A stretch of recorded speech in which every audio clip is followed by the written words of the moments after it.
Okay, good morning, good afternoon, good evening, wherever you are in the world. This is Grant Cameron, and I have a really special show. We're all heated up in the situation with the UAPs and disclosure and the government and stuff. And I have a very timely guest. I have Dr. Mario Beauregard with me today, and we're going to talk consciousness. I know lots of times people in ufology don't want to talk this. Let me start with two quotes here. These are from high-level people in the UFO business. One is Dr. James Lakatsky. Here's what he said. Everything works as if UAP were a product of technology that integrates physical and psychic phenomena. And he's the guy who ran the program for the Defense Intelligence Agency, the UFO program. He talks about it. And the other one quote I want to do is from an interview we did with Dr. Eric Walker, who was the former president of Penn State University and was the chairman of the board of the Institute for Defense Analysis, the top military think tank in the United States. He's being interviewed back in 1990, so this is like many years ago.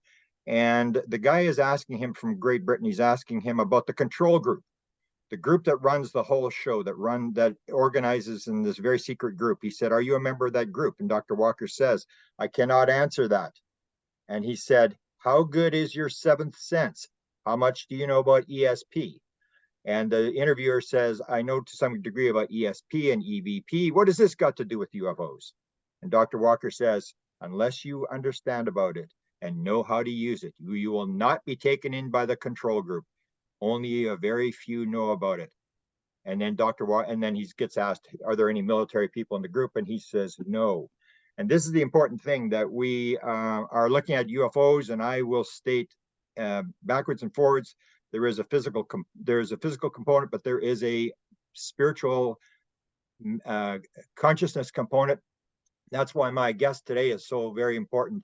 Dr. Beauregard is a Canadian neuroscientist and known for his groundbreaking work in the field of neuroscience, particularly for his research on the mind-brain connection.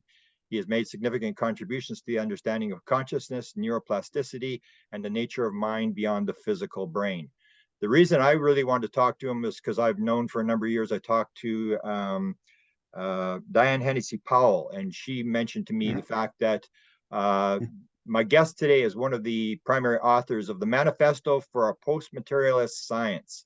And this was done also with Rupert Sheldrake and with Gary Schwartz and a number of other people. So I'm really honored to bring someone on, because we're going to be talking, I believe, once the UFO thing gets exposed, we're going to be talking consciousness, and we're going to be talking about Mario's latest book called Expanding Reality. And that's what I basically have moved now. I don't really do that much on UFOs. I basically am concerned about one thing and one thing only: what's the nature of reality? I think we have to get there and go and figure out what's actually going on in the world. And the UFO is only one method of investigating. So good morning, good afternoon, bonjour, comment ça va? Very well, thank you. Thanks for having me. That's the extent of my English that I learned in. Now Mario's from Quebec, and people who watch my interviews with Jimmy Blanchette will realize, you're going to realize today, that these guys from Quebec, I don't know whether they put something in the water, but these guys are usually ahead of the curve. Jimmy Blanchette, every time I interview him, I think I'm talking to Albert Einstein, and Mario has been ahead of the curve. So I want to start with that. In the UFO community, everybody knows the story about Dr. John Mack at Harvard University, leading psychiatrist, who they tried to pull his tenure because he sort of stepped over the line and got out of the nuts and bolts stuff. And you actually, we can start here with your background in terms of the fact that the high priest actually excommunicated you when it was time for your tenure. Can you tell that story and how you got involved in the idea of consciousness coming out of the sort of the nuts and bolts work of that others are doing on neurology?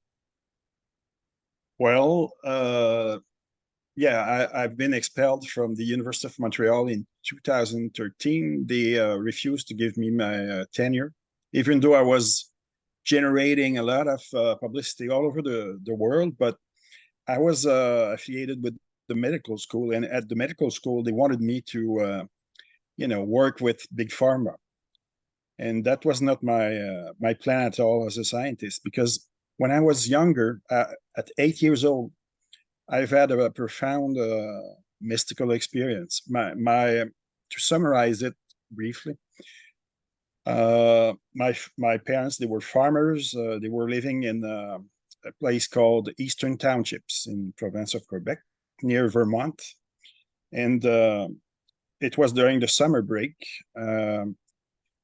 We had a small forest near the fields where the cows were, and so one day in July, it was a beautiful day. I decided to go explore the mysterious forest. I liked to do that when I was younger. And I walked for about a few hours, and then I became tired because it was quite hot, and I decided to sit on a big gray rock that was there in the middle of the forest. And after a few minutes, I started to feel that the trees, the cows, I could see also, well, the rock itself, myself, everything was starting to vibrate. And after, I think, what was a few minutes, I realized that the trees, the cows, the clouds, the big rock, and my small self, little Mario, we were all part of something, one whole, something that is one. And so that was a profound experience. Can I And ask a after, question about that? Because I've had the similar experience. I think a lot of people in the UFO community have had, like 37% of experiences in the UFO community have had a near-death experience, which you can talk Mhm. about yours. But my question to you, based upon mine, is, well, two things. Did it come with absolute certainty, and did it change your life? Would you be who you are now if it had not? Because what my impression was, when I tell people my experience, I always say to them, the hardest thing to explain to you is the absolute certainty. It's like you knew it before and they showed it to you and you go, oh, okay, I remember that now. It's like, was it Yes. that dramatic that it Oh changed? yeah. Oh yeah. Yeah, because a few hours and during the next few days and even few weeks after that, I received like a download of information about my life plan.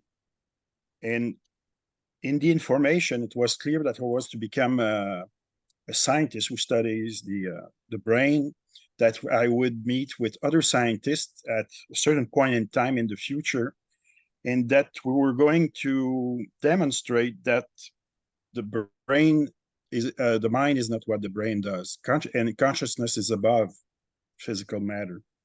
And this is exactly what happened 50 some years after that, almost 50 some years. Now I'm at the beginning of my 60s. It was a long time ago.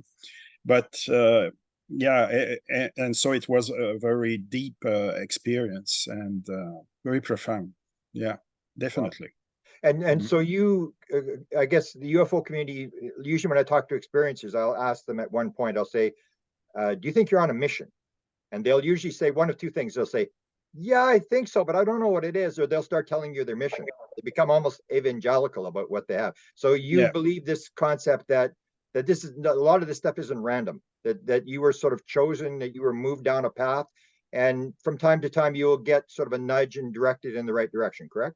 exactly. Yes. And so that's what created problem when I started to study neuroscience at the University of Montreal, because I was telling the old guys, the old guard, that they were mistaken about the mind-brain relationship and the nature of consciousness, that they got it all wrong since over a century. And so that created a lot of tension. And I was trained as a neuropharmacologist, neurochemist, neuropharmacologist. And so that's why the dean and all the people in the hierarchy of the medical school, they wanted me to obviously do research project with big pharma because I was trained to do this. But I knew that I had to conduct a number of different experiments with regard to the power of consciousness, what's happening in the brain when we have spiritual or mystical experiences, and so on and so forth. And so that didn't fit at all with their agenda for me. And so that's what created the problem. They didn't understand that. They believed that I was not, yeah, really. Yeah. Now, Uh, now, you were from a very famous place. Can you talk about, because people in the UFO community will know the MK Ultra stuff. Now, that was way before your time, but that's where it started, where you were. And can you give yes. me the famous line? You have this very elderly lady. What is the line she uses with that? I was so amazed when she told you about giving you a warning about what was going to happen in the future. Oh yeah, she said, I won't name her because I think she's Yeah, still I alive, think but she's still alive. Yeah, almost 100 years old or over 100 104. years Yeah. old. But she said, as long as I'm here, I will not allow any type of experiment at the famous Montreal Neurological Institute. Uh, Experiments related to this, pseudoscience about so-called mystical experience, and well, for her and for my former colleagues at the University of Montreal, everything has to be physical. It's the it's the brain itself, something physical that creates mind and consciousness, and spiritual experiences are delusions, or UFOs cannot exist. They are delusions because it's not possible according to the materialist framework. So, you know, it was not possible to reach an agreement. So it was a bad marriage, really. Yeah. Can you talk a little bit about science? Because I was at a university for 40 years. I wasn't a professor, but I dealt with academics. And I worked at a bar, the faculty club bar, for 2 years, and I got to know them like one-on-one, regular guys. And people, even somebody was sort of disputing yesterday. Oh, you wouldn't. Nobody at the university would do this. Can you talk about the mindset of science today in terms of, and then go into your idea of your post-materialist manifesto and what happened there, and where we are in terms of that? Because I think a lot of people still think that science is the place to be. I mean, they can make a cell phone, they can make a, and stuff like that. And when you're around them, I think you've got the same experience. Is it's not really what you think it is. Not at all. No, it's clearly they are following an agenda, an ideology. It's guided by the materialist ideology, which is totally wrong. And but you have to, it's a game, a social game. It's done by humans. They have emotions, belief systems, and so on and so forth. And all the scientific system has been created, is built uh, around this ideology, materialist ideology. So if you want to, and they told me that they try to explain to me how it works. And if you want to receive, you want money, research money, grants, you want to climb the ladder, you know, in universities, you want to be influential, you have to play this kind of game. You have to show publicly that you believe in this ideology. Otherwise, you're an heretic. You don't fit, and we're going to try to demolish you, expel you. And it's been done to many people before me. Sheldrake, and the story. It's very old. It started centuries ago with Galileo Galilei and all the. Yeah. So I was threatened. They literally they were bullying me, and they were telling me, that we can play with your professional life. So you know what it means. Perhaps you won't have any salary next year if you don't do what we ask you to do, which is to follow this to do mainstream science, to do but that was basically what I heard. And there's I met at the beginning of my career, when I was quite young. I was still a student, a PhD student. I met with another famous neuroscientist, Henry, Dr. Jasper. He was a colleague of Dr. Penfield. They created Montreal Neurological Institute. So I told him about my visions, my plans, and said, "Oh my goodness, you cannot tell them that publicly, openly, because you will live a life of suffering, and they will try to destroy." So he was suggesting, keep this to you, to yourself. Don't say it. otherwise, but it was stronger than me because I had this strong sense of mission. My life plan had to be done at all cost, and so I decided to, I didn't make any concession. I was, today some would say, well, that was a bit stupid because, but or courageous, depends on the point of view. But I had to do it. I had to do that my way, and Now, in your book, Expanding Reality, you talk about the fact that it sort of broke from this materialistic paradigm that started 1848 with the Materialistic Manifesto by Karl Marx. They actually broke with it, and you write about it in your book, Expanding Reality, about the early quantum physics guys. And then it suddenly got shut down by this famous expression, shut up and calculate. Can you talk a little bit about the fact that, remind people that there were the key guys were into this yes, concept of consciousness as primary? yes, yeah. All the founders of quantum physics, like Max Planck and Heisenberg, Schrodinger, Pauli, and Bohr, they were all mystical types of guys. They were all very spiritual, and they had to fight, to for the revolution in physics to succeed. It took about 30 years, from 1899 to about the beginning of 1930s, and so it was very difficult. But yeah, after that, the next generation of physicists, they were not at ease with the point of view, the worldviews of the founders of quantum physics. So they thought that they were a bit eccentric, and hence that shut up and calculate.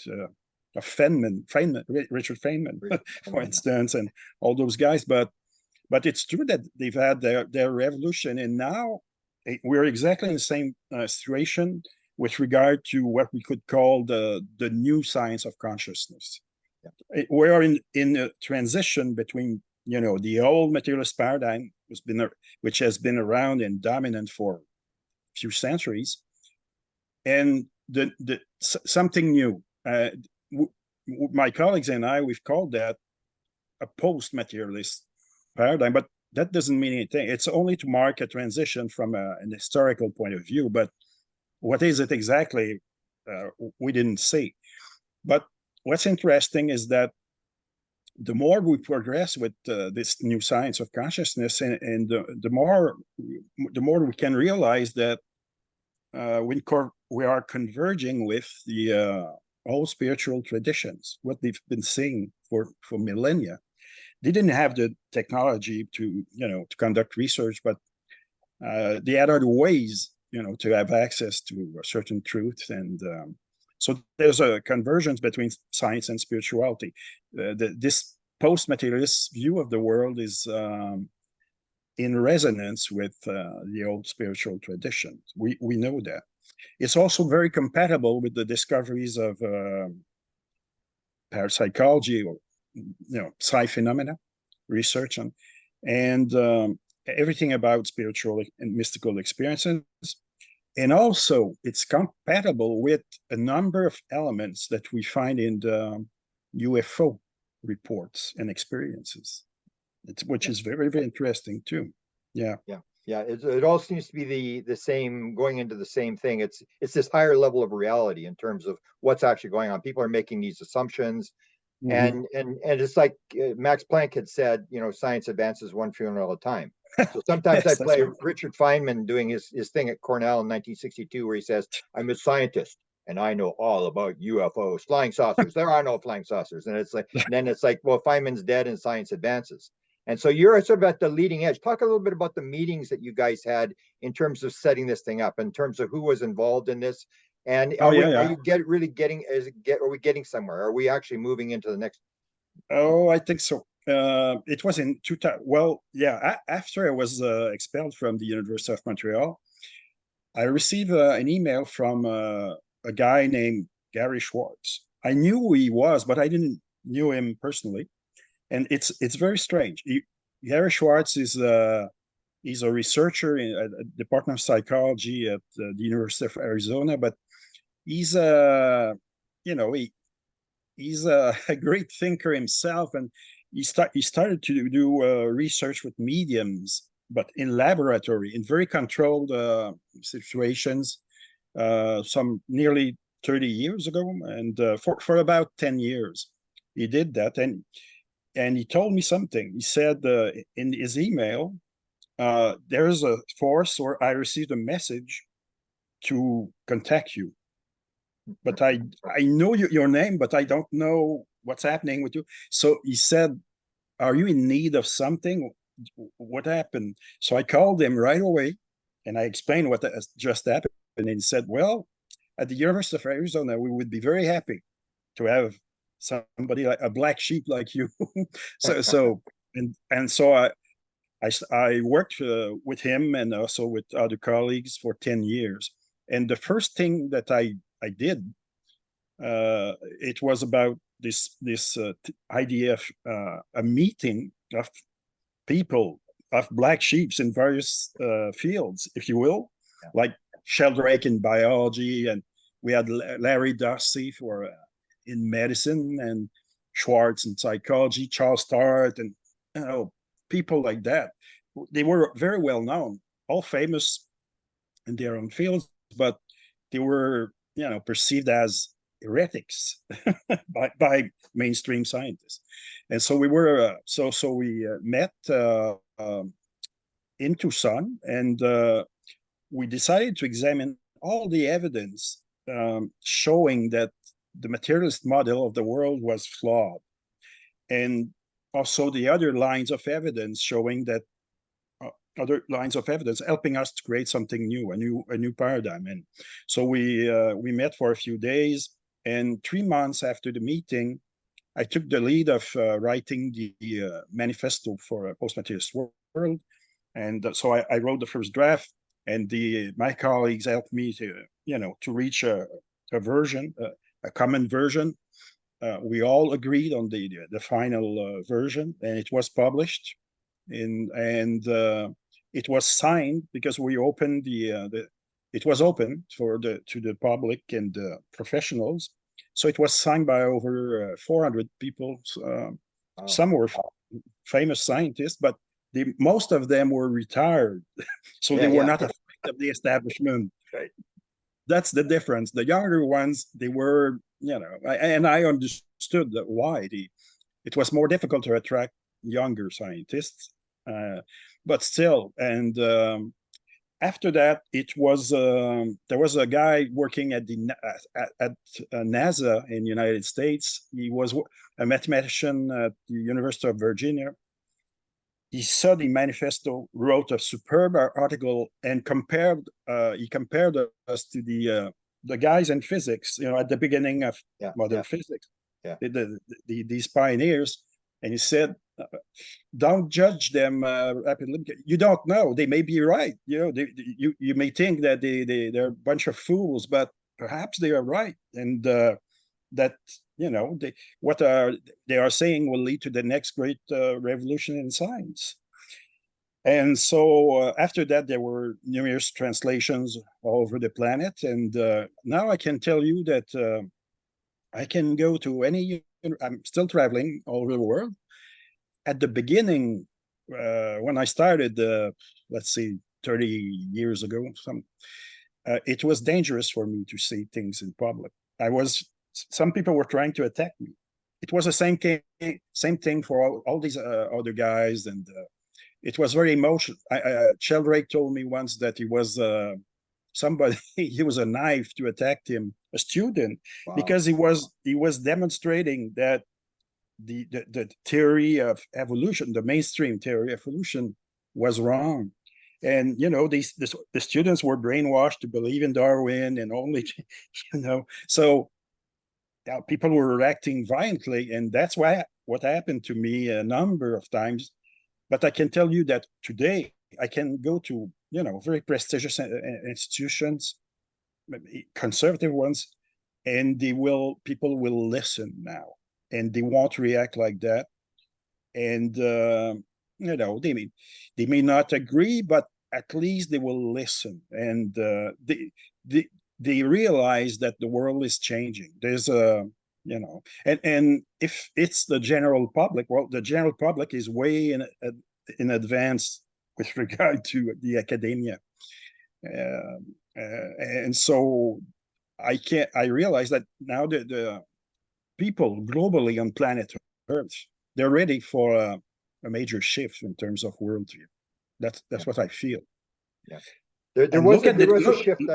I know when I had my consciousness down, I had an experience basically told me it was consciousness. And I remember I got a lot of flack, but I think you would agree that things have sort of changed. Even Jill Bolte Taylor talks about her experience, Right, where exactly. she says, like, academia, you did not talk about this kind of stuff. And No, now it's no. sort of like you can do it. Same with UFOs. Once the New York Times article came out, You're right. it sort of moved, and everybody sort of said, yeah, me too, and joined in. Mm. You think we're making some progress here, that we're moving along, and it's just a matter Yes, of waiting for. Yeah, I feel it. And even my opponents back in time, scientists who were very critical of me. Now they send me email saying, well, perhaps you were a visionary.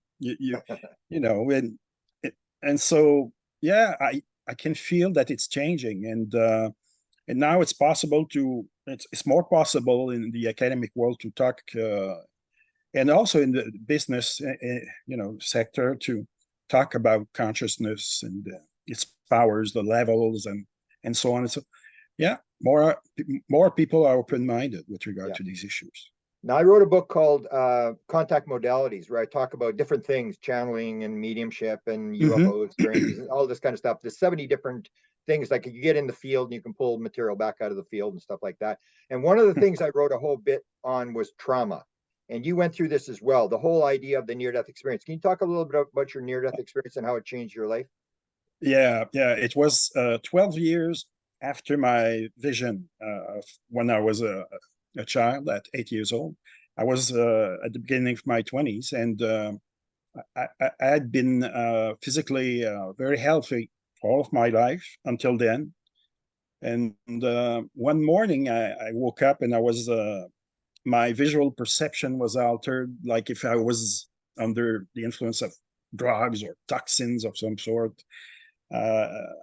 All the body was hurting, and I didn't have energy, and so I had to go back to the place of my parents, and I stayed in a bed for about nearly a year. I was like somebody suffering from cancer, internal phase or AIDS, and the doctors didn't understand what was going on,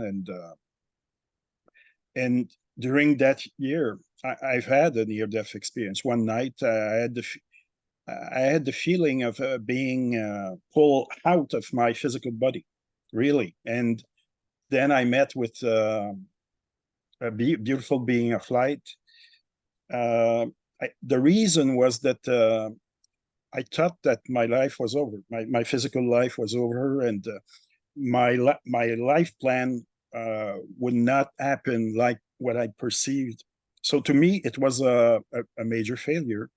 I didn't understand because it didn't fit with the experience when I was a child. And so I received explanations about that.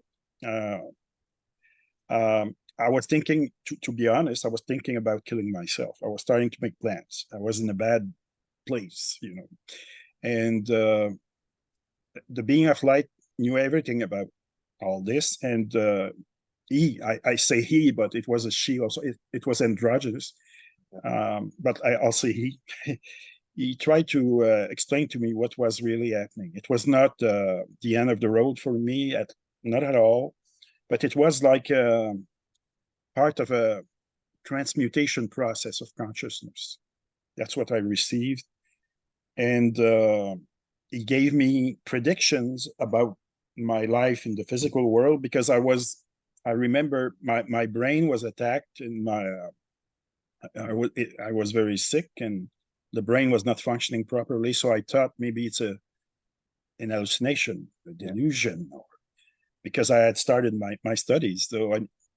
And So to prove to me that that was not the case, the being gave me three predictions for a few predictions for what would happen very soon in the physical world, and everything happened as predicted. And also I saw a part of my future research program, and so when I came back, and he told me that I was going to be healed progressively, and that it was that I had signed for all of this, but I didn't remember. It was part of the life plan, believe it or not. But and in that state, I saw it. I knew it was true, and but so that's exactly what happened. I managed to heal, but it took a number of years to, come back to health perfectly. 7 years after that, I saw a medical doctor, and I told him about all my experience and the problems. So he was a famous epidemiologist, and he was a biochemist, and he said, we should investigate your blood. And he asked me to investigate my blood, and he found three different types of viruses, viral infections. And they came from when I was very young. I skipped a few years at elementary school, and I arrived at university too young.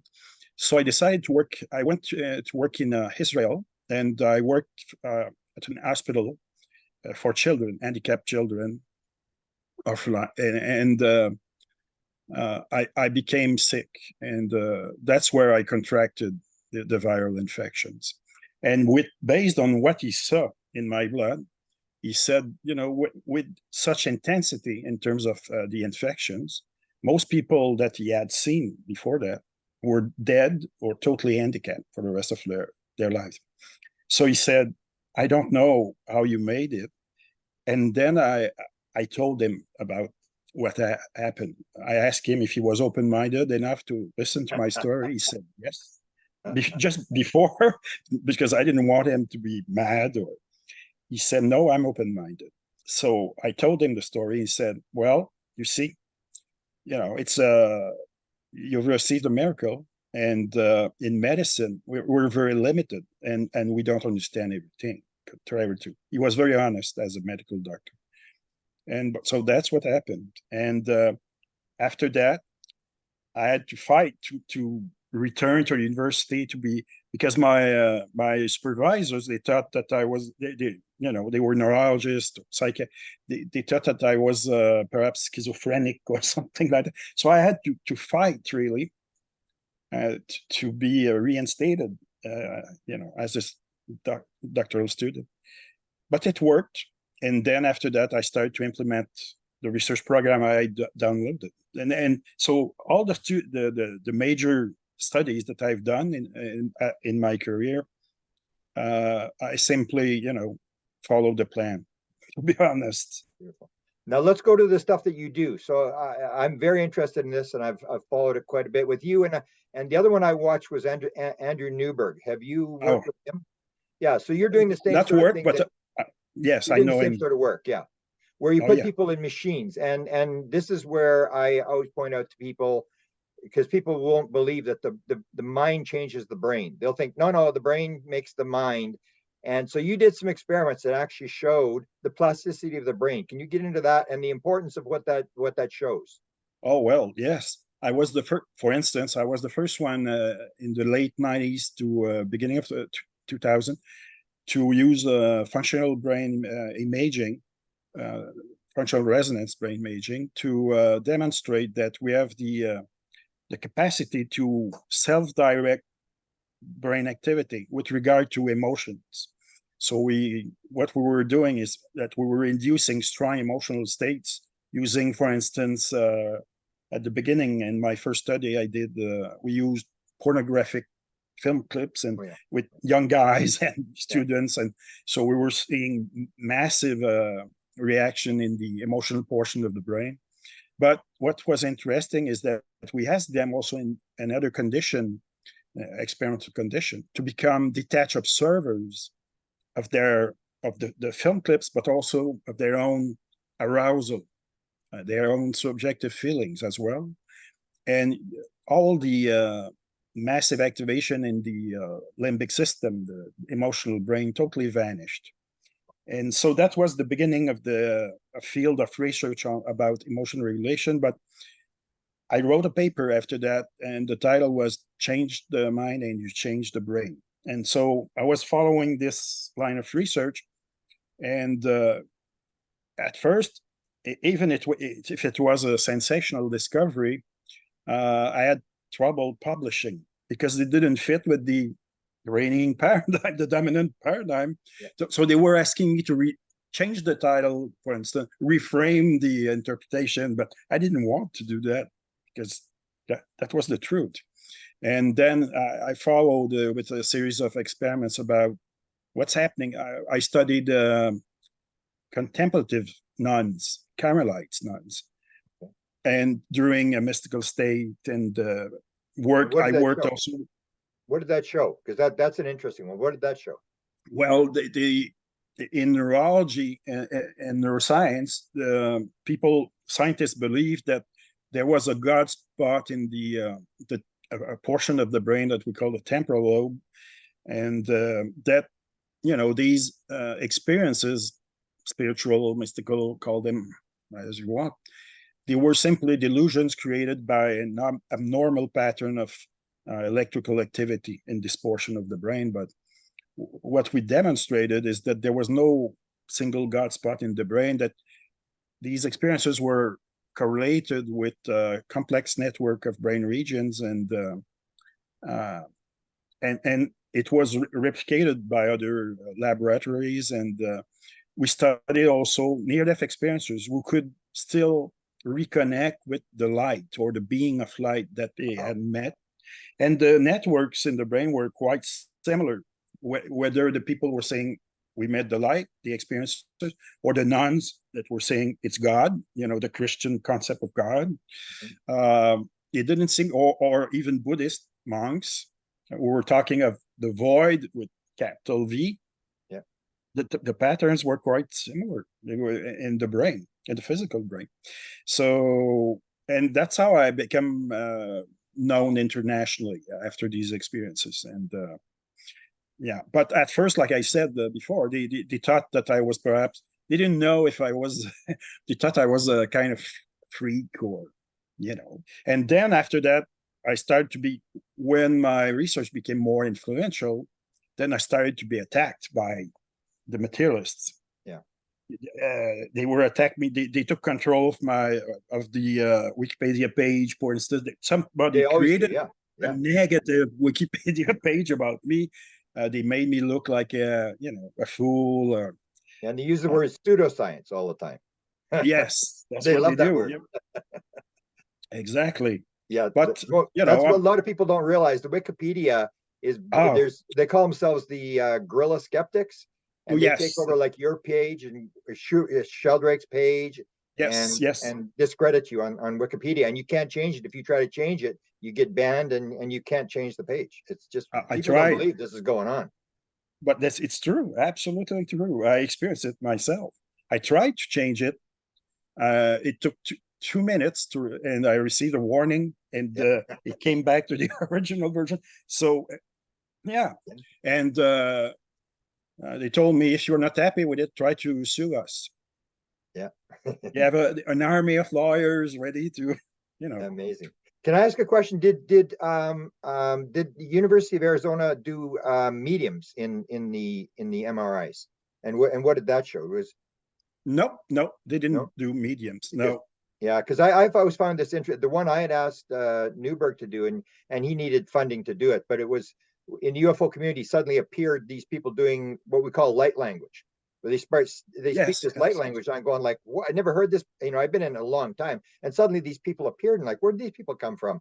And it would be very interesting to find that. And so whatever is happening, these people are able to recreate this pattern. It shows you that what everybody wants is this physical, this data. Like, show me something on paper that you were able to show this, that there is these states. And the thing with the brain plasticity, maybe go over the idea that with meditation and stuff, that the brain actually changes, that you can actually change the Yes. structure of the brain, the size, and that sort of thing. Yes, we did studies in my lab, and also it's been done, this type of study, by many labs around the world, and now it's very clear that, yeah, you change the patterns of activation or deactivation of various brain regions, but not only that, you change the actual structure in terms of gray matter and white matter. Absolutely. Yeah. And very, very rapidly, after only a few weeks of training, you can already see significant changes.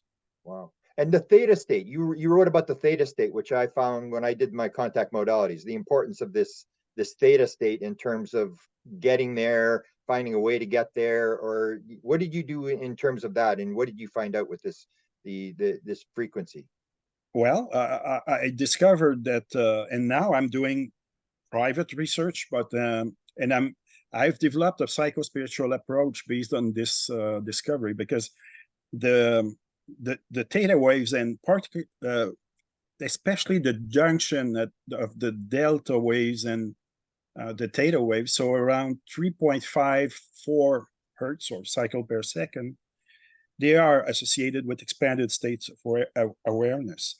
And so the closer you are of 0 hertz, and because that's we see in clinical death, when the heart stops, the breathing stops, and then if you're measuring electrical activity of the brain with an EEG, you see that the line becomes flat within generally 15 to 20 seconds, and we see that the EEG is isoelectric then, so it's clinical death.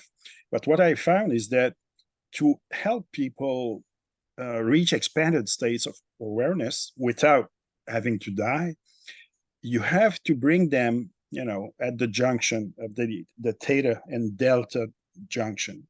But at the same time, it's hard for them to remember in that kind of state and to not fall asleep. So what I'm doing, I've developed a procedure, and when they are in that kind of state, I'm using pulses of gamma waves, which are also related to attention and clarity of mind. And so that's a way to keep these people aware. And after the session or after the exercise, they can bring back the information that they have received. And so I've created an approach that is called holosynthesis, HOLO synthesis. So it's and I'm doing that. I've been to Switzerland, for instance, a few months ago. I've introduced people over there about that.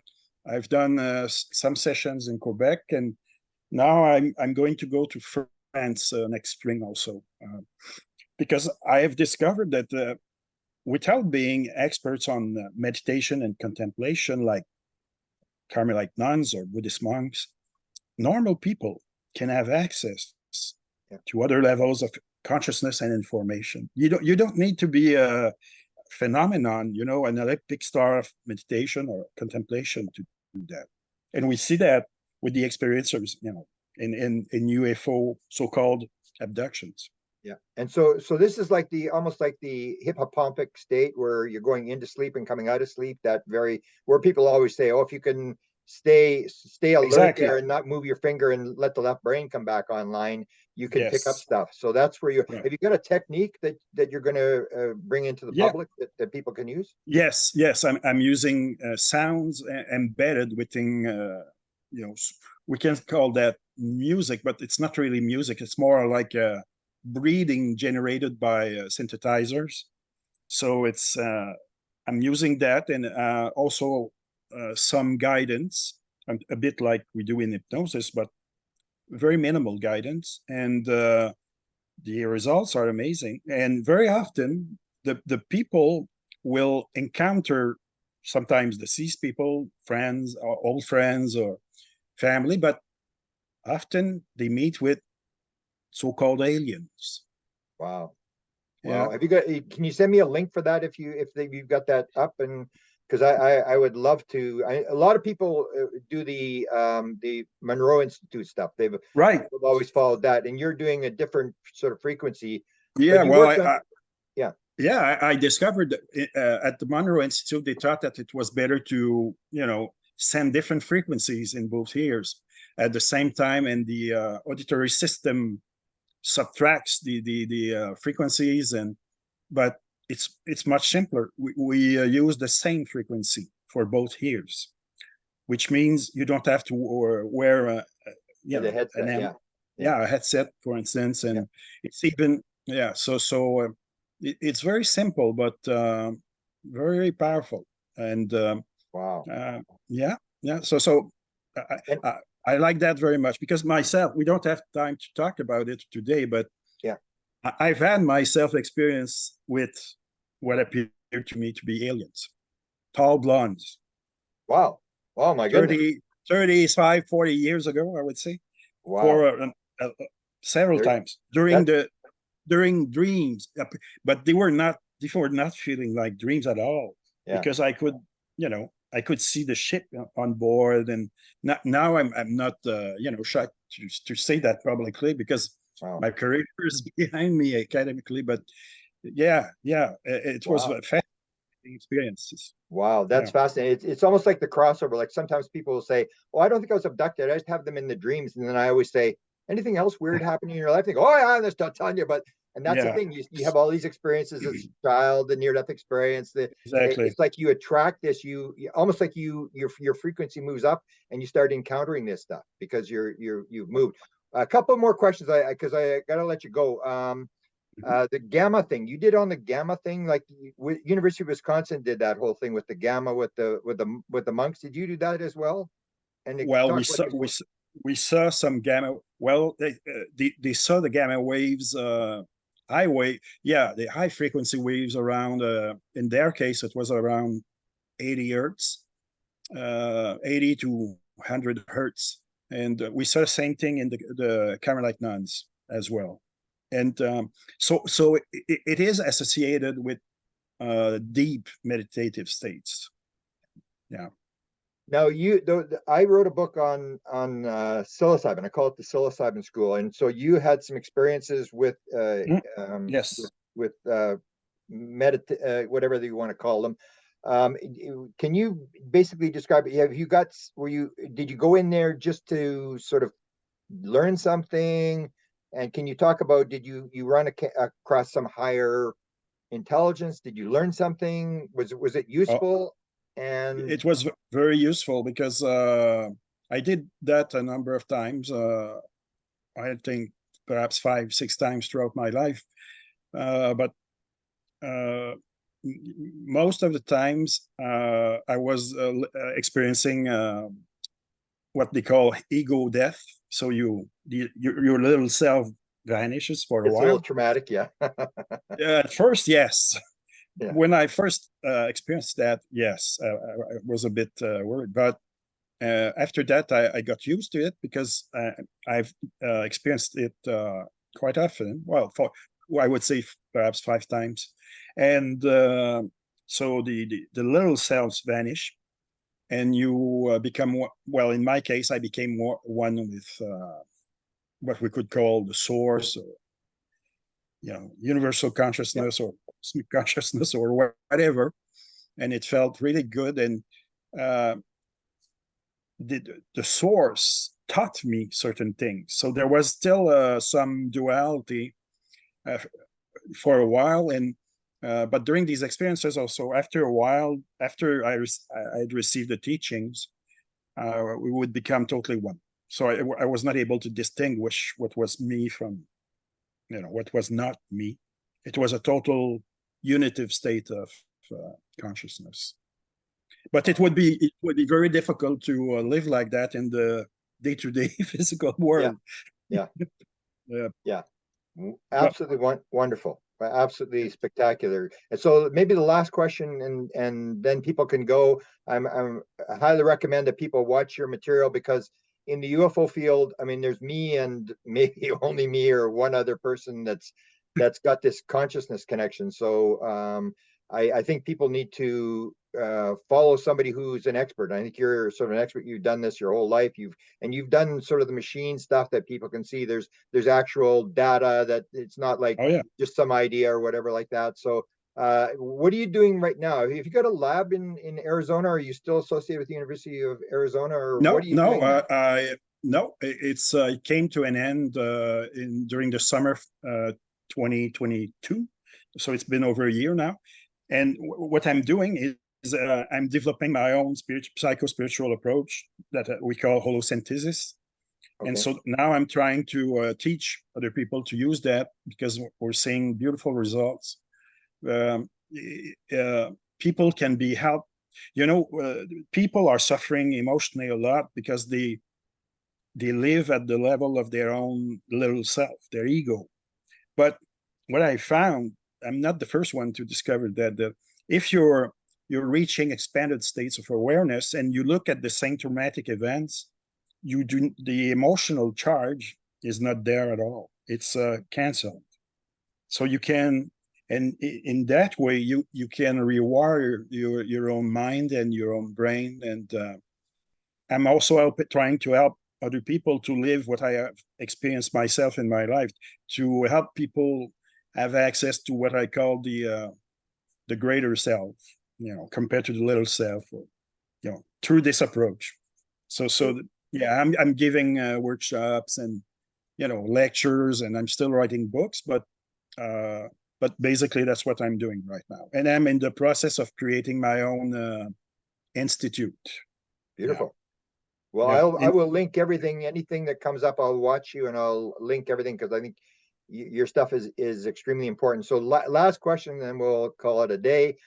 What would be your take on where did we come from, where are we going, and what are we supposed to be doing while we're here? What would be your overall take on what the meaning of life from what you've learned? From what I've learned, to rediscover who you are truly. Yeah. That is the source of everything. I have a non-dual perspective.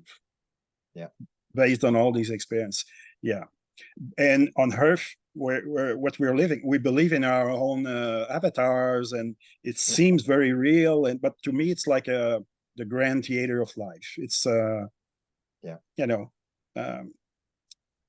life after death is more real to me than life in the physical world. And when you're back in the source, it's even more real than life after death. And so there are levels, of consciousness, perception, and so on and so forth. But so yeah, we're gaining, we're creating our own theater, and we're gaining experiences. We are learning things throughout this, and the source is storing everything about this. And for whatever reason, that I'm not sure, but we can speculate about that. But that's about my understanding at this present time. Well, you got sort of chosen, and I think you were working your mission, and I really appreciate your sharing with me and the people that follow me, who will understand what you're talking about, because the way I look at it is like the World Cup or the Super Bowl. We are living in the game. Most people don't even know the game is going on. They live lives of quiet desperation. So you're sort of a light to the world, and especially with the manifesto, it's like a revolution that this is people can move in that direction, and it's a new world. And thank you for what you do. Thanks to you. Beautiful. Okay, and maybe we'll do it much. again sometime when you want to promote something. Just let me know. I'm gonna make sure that people know how to find you, because you're on the leading edge of where I think everybody has to go in terms of understanding what's actually going on here. So thank you very much for your time, and let's do it again sometime. Thank you, Grant. Okay.